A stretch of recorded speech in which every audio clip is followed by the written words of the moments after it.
गुरु की आज्ञा कहानी एक प्रेरक प्रसंग है जिसमें एक शिष्य गुरु की आज्ञा का पालन करके अपने जीवन के लक्ष्यों को प्राप्त करता है और गुरु को सब कुछ न्यौछावर कर देता है।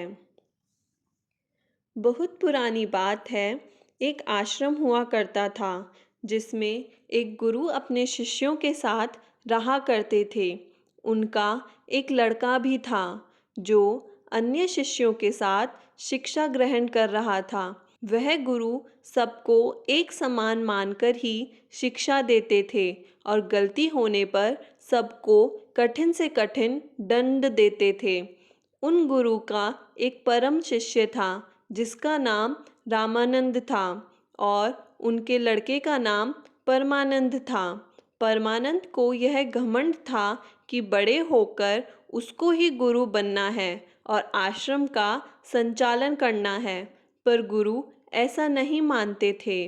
वह अपने उत्तराधिकारी को चुनने के लिए निश्चिंत थे और मन बना चुके थे कि जो भी उनकी सच्चे भाव से सेवा करेगा वही इस गुरुकुल का अगला गुरु होगा। रामानंद आंख बंद करके गुरु की सारी आज्ञा का पालन करता था। एक गुरु अपने शिष्यों के दूसरे गांव में भ्रमण कर रहे थे। तभी उनके हाथ से उनका कमंडल छूट गया और एक गंदे नाले में जाकर गिर गया। गुरु ने देखा सारे शिष्य इधर उधर भटक रहे हैं। कोई उस नाली में जाकर कमंडल नहीं निकाल रहा है। इतने में रामानंद उस नाली में गया और कमंडल को खोजने लगा। कुछ देर बाद उसको कमंडल मिल गया। गुरु रामानंद की इस बात से बहुत खुश हुए और इस घटना से सभी को यह विश्वास हो गया कि रामानंद ही सबसे ज़्यादा गुरु की आज्ञा का पालन करता है और उनकी हर ज़रूरत को समझता है। जहाँ बाकी शिष्य नाले से दूरी बनाए हुए बस देखते रहे और कुछ गांव में जाकर अन्य लोगों को ढूंढने लगे जो वह कमंडल बाहर निकाल सके, वहीं रामानंद बिना कुछ सोचे समझे और अपनी परवाह किए बगैर उस गंदे नाले में कूद गया और कमंडल को बाहर ले आया। सबको यह विश्वास हो गया कि रामानंद ही उनका सबसे प्रिय शिष्य बन गया है और परमानंद को इस बात से घृणा होने लगी।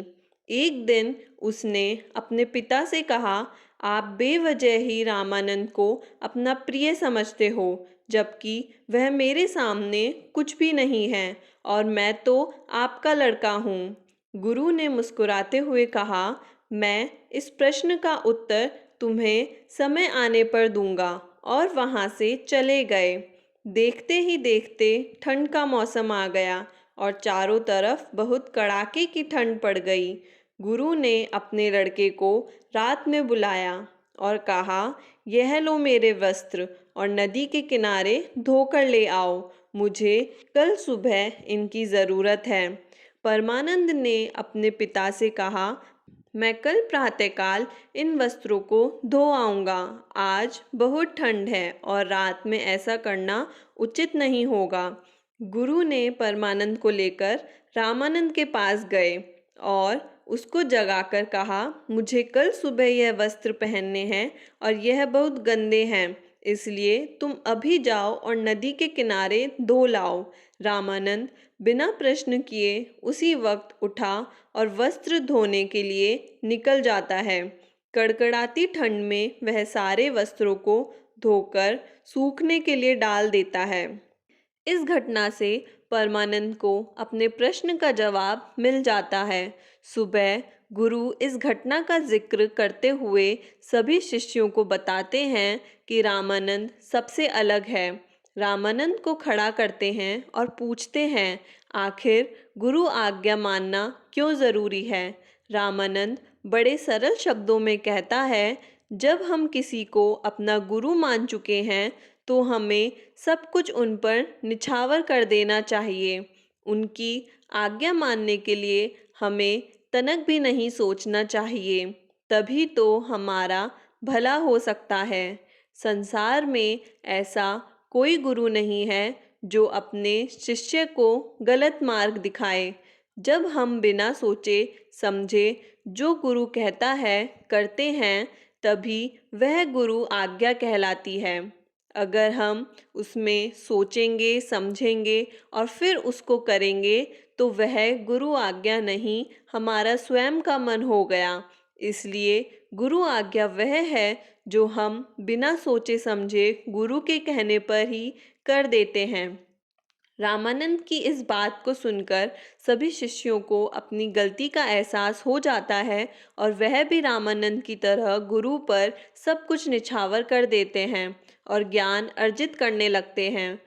बहुत कम समय में सब देखते हैं कि उनमें अद्भुत प्रतिभा और भिन्न प्रकार की विद्याओं में पारंगत होते चले जा रहे हैं।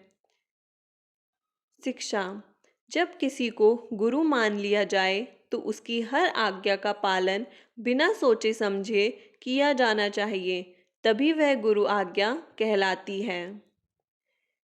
कहानी अच्छी लगी हो तो लाइक का बटन ज़रूर दबाएं और प्रेम से बोलें जय श्री राधे।